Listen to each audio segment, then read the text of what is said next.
Hello everyone, welcome to Vats education. हमने refraction from spherical surfaces start किया था। हमने अपने लास्ट वाले लेक्चर में refraction from rarer to denser medium for convex spherical surface के बारे में अंडरस्टैंड किया था लास्ट वाले लेक्चर में। जब जो आपके पास रे ऑफ लाइट है वो कहाँ से पास कर रही है? रेयरर टू डेंसर मीडियम में। और जो इमेज बन रही है वो कैसी बन रही थी? रियल इमेज बन रही थी। जो भी आपके पास रिफ्रैक्टेड रेज थी वो एक्चुअल में मीट कर रही थी। आज हम रिफ्रैक्शन करेंगे कॉन्वेक्स स्फेरिकल सरफेसेस के लिए ही। और कौन सा केस है? वही जब कहां से कहां पास कर रही है ray of light? Rarer to denser medium. But जो इमेज बन रही है वो कैसी बनेगी? रियल की जगह अब वर्चुअल इमेज बनेगी। हम वो स्टार्ट कर रहे हैं। देखो, सारी कैलकुलेशन वही है जो हमने लास्ट वाले लेक्चर में की थी, सिर्फ रे डायग्राम कैसे बनानी है आप उस पर अच्छे से ध्यान देना। देखो, ये आपके पास रेयरर मीडियम है, ये डेंसर मीडियम है। यहाँ पे ये आपके पास क्या है? कॉन्वेक्स स्फेरिकल सरफेस है। अब इस वाले केस में देखो, ये कॉन्वेक्स स्फेरिकल सरफेस है इस तरह से। तो यहाँ पे क्या होगा? ये आपके पास हो जाएगा सेंटर यहाँ पे, और ये क्या है? पोल। और अब जो ऑब्जेक्ट कहाँ पे? ऑब्जेक्ट आपका रेयरर मीडियम में ही है, बट अब जो इमेज बनेगी वो कैसी बनेगी? वर्चुअल। देखो, जब भी वर्चुअल इमेज बनेगी ना, इसका मतलब जो ऑब्जेक्ट है वो कहाँ पे है? पोल के नजदीक है यहाँ पे काफी। तब आपके पास कौन सी इमेज बनती है? वर्चुअल इमेज बनती है। ठीक है, जो हमने लास्ट वाले लेक्चर में किया था वो रियल इमेज बन रही थी, बिकॉज ऑब्जेक्ट जो है पोल से दूर था। क्लियर है ये चीज? देखो, यहाँ से यहाँ, जैसे यहाँ पे मान लो ऑब्जेक्ट आपके पास यहाँ पे प्लेस है, ये ऑब्जेक्ट है। तो सबसे पहले हम एक जो आपके पास इंसिडेंट रे होगी वो क्या करेंगे? नॉर्मली पास करेगी इसी तरह से, तो उसमें कोई रिफ्लेक्शन नहीं होगी, वो इसी तरह से चली जाएगी। क्लियर? ओके। अब सेकंड वाली जो इंसिडेंट रे है वो हम ये वाली मान लेते हैं। देखो,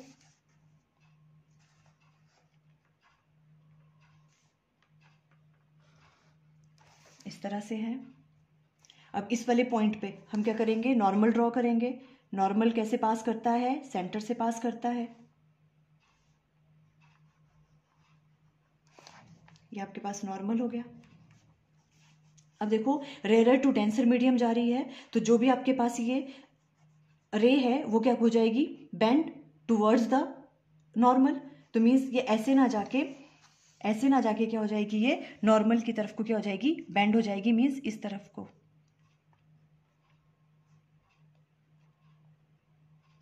ऐसे चली जाएगी ये वाली, है ना? ये आपके पास रिफ्लेक्टेड रे हो गई।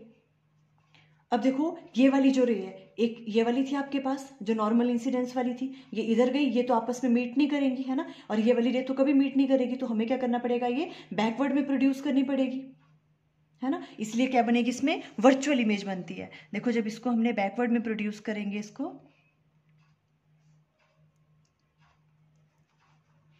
तो यहाँ कहीं इमेज बनेगी, यहाँ पे ये बनेगी आपकी इमेज।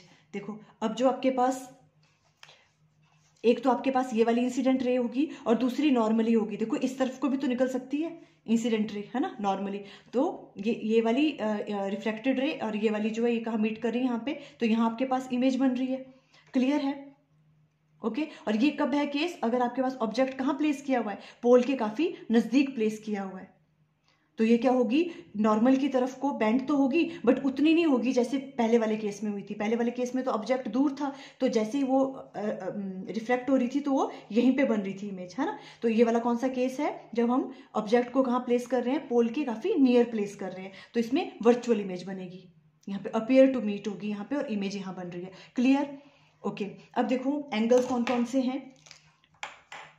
देखो, ये आपके पास इंसिडेंट रे है। इंसिडेंट रे और नॉर्मल के बीच का एंगल ये वाला एंगल होगा, एंगल ऑफ इंसिडेंस। बस ये आपको पता होना चाहिए कि एंगल कैसे कैसे ड्रॉ करने हैं। ये एंगल ऑफ इंसिडेंस हो गया, और ये ऐसे रिफ्लेक्ट करी, ये होगी रिफ्लेक्टेड रे और नॉर्मल के बीच का एंगल। मीन्स ये वाला एंगल कौन सा है आपके पास? ये बनेगा आपके पास एंगल ऑफ रिफ्रैक्शन। क्लियर हो गया? ओके। ये वाला जो पॉइंट है, इस पॉइंट को हम क्या मान लेते हैं? ए। और ए से हम क्या ड्रॉ करते थे? परपेंडिकुलर।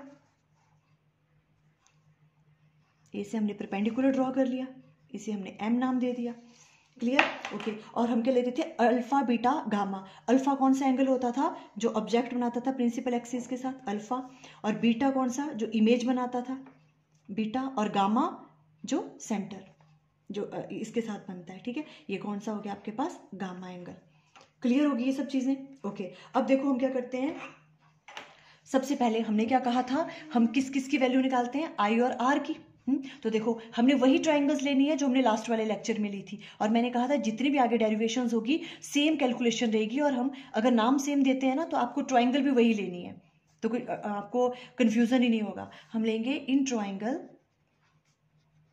AOC, देखो AOC, इस ट्राइंगल में देखो AOC ये वाली ट्राइंगल लिया आपने, देखो एक्सटीरियर एंगल कौन सा है, आई, तो आई एंगल किसके बराबर होगा, अल्फा प्लस ये गामा है, अल्फा प्लस गामा, इसे हम फर्स्ट का नाम दे देंगे।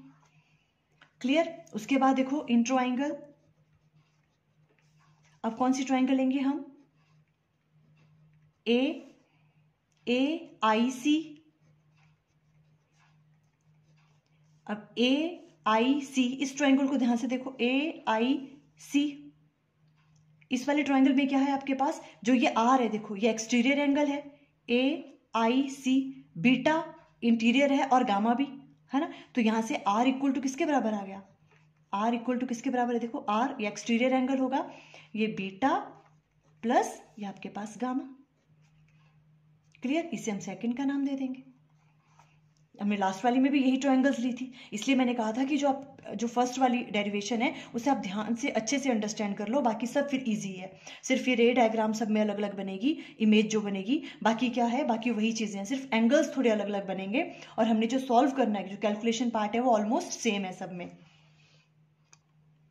फिर देखो हम क्या अज्यूम करते थे, suppose all the rays are paraxial, then angle i r alpha beta and gamma will be very very small, because हम क्या कहते थे, जितनी भी रेज हैं वो पैराएक्सियल हैं।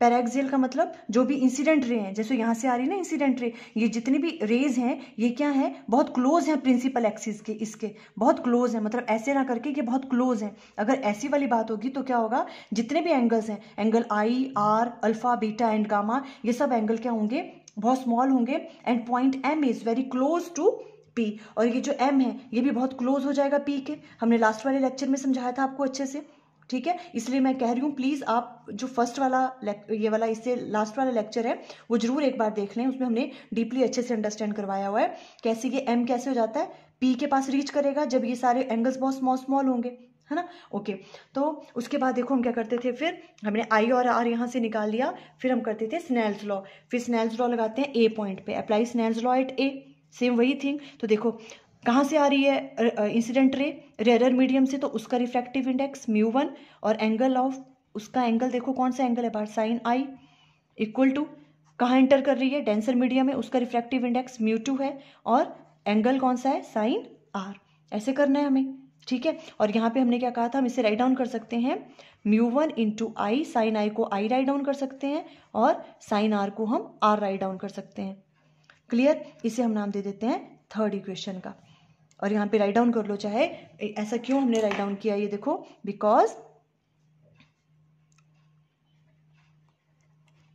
Angles are very small, so हम क्या कर सकते हैं, साइन आई को राइट डाउन कर सकते हैं आई के बराबर, और साइन आर को राइट डाउन कर सकते हैं आर के बराबर। Clear, okay. ये देखो हमने आपको बताया था कि ये क्यों हुआ था, है ना, हमने क्या कहा था कि हमें पता है लिमिट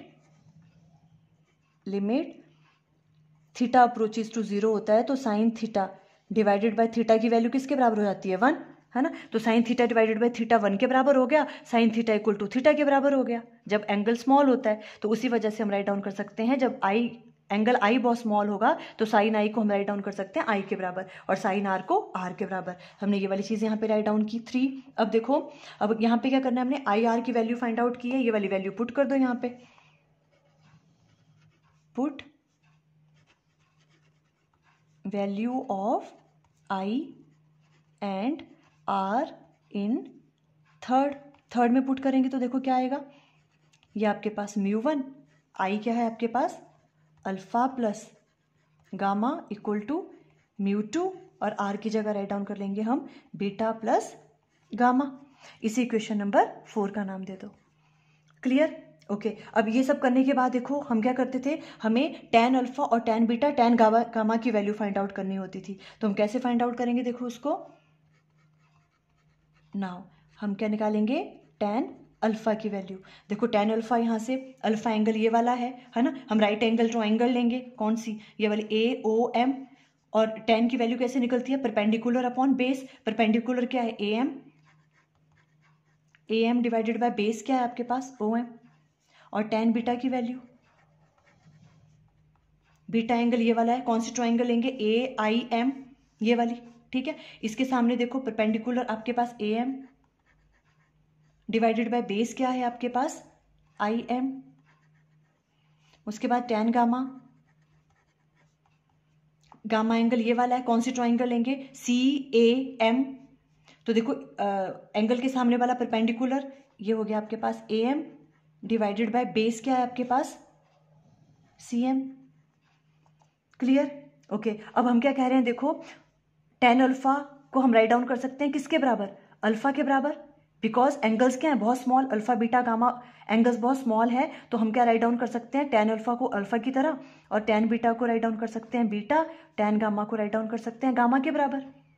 क्लियर है? अब देखो ये अल्फा बीटा गामा की वैल्यू हम 4 में पुट करेंगे, put value of alpha beta and gamma in 4 में पुट करेंगे। तो देखो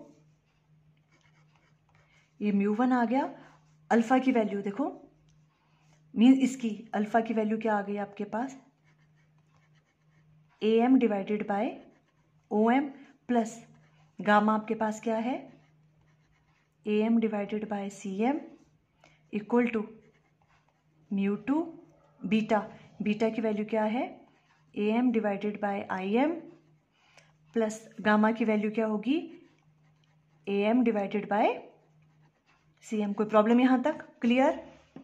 ओके अब देखो AM ये वाली चीज़ कैंसिल आउट हो गई, और μ1 1 डिवाइडेड बाय, हमने क्या कहा था, जब एंगल्स बहुत स्मॉल हैं अल्फा बीटा गामा के, तो हम जो ये M है ये अप्रोच करेगा P के तरफ, बहुत नियर हो जाएगा MP के, है ना। तो MM की जगह हम P राइट डाउन कर सकते हैं। तो देखो यहाँ पे OM की जगह आ जाएगा OP प्लस CM की जगह आ जाएगा CP, और यहाँ μ2, और यहाँ पे 1 डिवाइडेड बाय M की जगह क्या राइट डाउन कर सकते हैं हम, M की जगह P plus 1 divided by CP, ये वाली चीज़ें राइट डाउन कर सकते हैं। क्लियर है यहाँ तक? कोई प्रॉब्लम? ओके अब देखो ये μ1 है, OP देखो ये वाला डिस्टेंस विजिबल है, OP ये वाला बोल से लेते हैं सारे डिस्टेंस, ठीक है। और जो पॉजिटिव हम इंसिडेंट रे किस डायरेक्शन में है, इस डायरेक्शन में, तो ये वाली डायरेक्शन कौन सी हुई, पॉजिटिव, है ना। तो यहाँ से यहाँ तक का डिस्टेंस कैसा होगा,